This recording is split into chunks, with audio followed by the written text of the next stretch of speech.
1948 সালের 14 মে ফিলিস্তিনির ভূমিতে আনুষ্ঠানিকভাবে ইসরায়েল রাষ্ট্র স্থাপনের ঘোষণা দেওয়া হয়। এর পরপরই 7 লাখের বেশি ফিলিস্তিনিকে নিজ ভূমি থেকে বিতাড়িত ও রাষ্ট্রহীন হওয়ার বিপর্যয় শুরু হয়।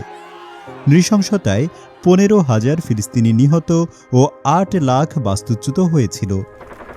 418টি গ্রাম ও শহরে চালানো হয় জাতিগত নিধন, আর 1.5 লাখ ফিলিস্তিনি নিজ ভূখণ্ডের মধ্যেই বাস্তুচ্যুত হন।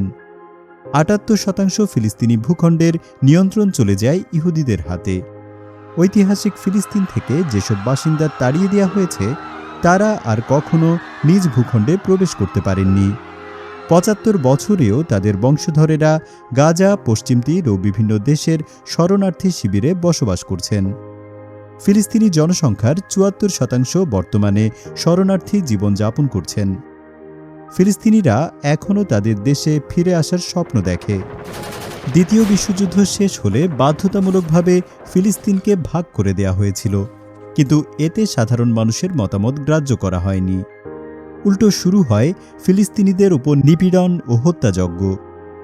1947 সালের 27 নভেম্বর জাতিসংঘে একটি প্রস্তাব পাশ করা হয়। এতে মাত্র 32% ইহুদিদের জন্য দেওয়া হয় 55% ভূখণ্ড, কিন্তু নিজ ভূমির ফিলিস্তিনিদের জন্য দেওয়া হয় মাত্র 45% ভূখণ্ড। আর ফিলিস্তিনিদের সেই পবিত্র ভূমি বলতে গেলে এখন ইসরায়েলের দখলে, যদিও অল্প কিছু জায়গা ছাড়া।